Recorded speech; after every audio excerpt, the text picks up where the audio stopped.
దాదాపు 2.5 లక్షలకు పైగా ఉద్యోగాలు ఇస్తానని అధికారంలోకి వచ్చిన జగన్మోహన్ రెడ్డి అధికారంలో వచ్చిన తర్వాత ప్రతి ఏటా జాబ్ క్యాలెండర్ ఇస్తానని చెప్పేసి ప్రజల్ని, నిరుద్యోగుల్ని, విద్యార్థుల్ని నిలువునా మోసం చేయడం జరిగింది. దీని మీద మీ అభిప్రాయం? ఒకటి, జగన్ రెడ్డి డ్రామా కోరు. ఎందుకంటే యువతకి ఏదో చేస్తా అన్నాడు. గతంలో 2019లో జగన్ ని గెలిపించింది ఎవరో తెలుసా? యువత. ఆ రోజు కాలేజీలకు వెళ్ళాడు, చేతులు తిప్పాడు, రాగాలు తీశాడు, ముద్దులు పెట్టాడు. ఏమన్నాడు తెలుసా? అన్నా ప్రత్యేక హోదా చేస్తా, ఎల్లయున్నా పుల్లయున్నా కేంద్రం మెడలోంచేస్తా అని, నేను సీమ బిడ్డని, సీమ పౌరుషం ఏంటో చూపిస్తా అని పెద్ద పెద్ద మాటలు మాట్లాడాడు. ఆ రోజు మా యూత్ అంతా ఏమనుకున్నారు తెలుసా? జగన్ అంట ఏదో పెద్ద పెద్ద మాటలు మాట్లాడుతా ఉన్నాడు, ఏంటో మనం జగన్కి ఒక్కసారి ఇద్దాం. ఆ రోజు ఏమన్నాడు తెలుసా? అన్నా నాకు వదిలిందన్నా 2,30,000 ఉద్యోగాలన్నా ఒకేసారి ఇచ్చేస్తా అన్నా. ఈ రోజు డిఎస్సి చంద్రబాబు నాయుడు 2-3 డిఎస్సీలు ఇచ్చాడు. ఈ 5 ఏళ్లలో 30,000 ఉద్యోగాలు ఇచ్చాడు. నేను వస్తే మెగా డిఎస్సి పెట్టి తొలి సంవత్సరం 30,000 ఉద్యోగాలు, తర్వాత ప్రతి సంవత్సరం మెగా డిఎస్సి పెడతా అని చెప్పి రాగాలు తీశాడు. మళ్ళీ జాబ్ క్యాలెండర్ గురించి అన్నా ఇవే కాదన్నా, జాబ్ క్యాలెండర్ అనేది ఇంకొకటి ఉంటుందన్న, ప్రతి జనవరి 1 జాబ్ క్యాలెండర్ ఇస్తానన్నా. మీకు ఇంట్లోకి న్యూస్ పేపర్లు ఇచ్చే కానీ ఈ క్యాలెండర్ అన్న వస్తాయో లేదో తెలియదు, జగన్ ఇచ్చే క్యాలెండర్ మాత్రం తప్పకుండా వస్తుందని ఆ రోజు మాటలు చెప్పాడు. మళ్ళీ ఏమన్నాడు తెలుసా? కంపెనీలు చంద్రబాబు నాయుడు ఏవో తెచ్చాడు, కానీ అక్కడ ఎవరెవరో పనిచేస్తా ఉన్నారు, నేను వచ్చిన తర్వాత లోకల్ గా ఉండే వాళ్ళకి 75% తొలి శాసనసభ సమావేశాల్లో చట్టం చేస్తా అని చెప్పాడు. ఎవరు? ఈ జగన్మోహన్ రెడ్డి.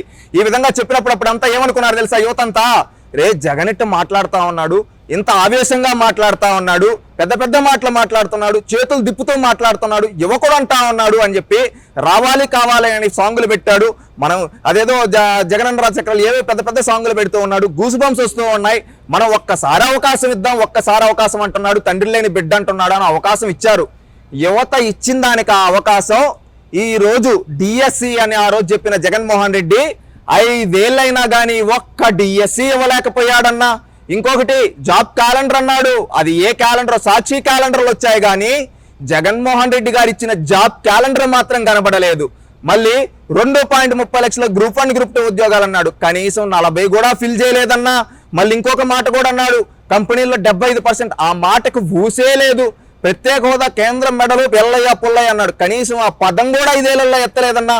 ఈ విధంగా ఇన్నిసార్లు యూటర్న్ తీసుకున్న జగన్మోహన్ రెడ్డి, ఇన్నిసార్లు మాట తప్పి మడమ తిప్పిన ఈ జగన్మోహన్ రెడ్డిని ఎలా నమ్మాలి ఇంకొకసారని ఈ రోజు యువత అంటూ ఉన్నారు. ఉద్యోగాల విప్లవం అన్నాడు. ఈ రోజు చూస్తే దేశంలోనే అత్యధికంగా నిరుద్యోగం ఉన్నది ఆంధ్రప్రదేశ్ రాష్ట్రంలో.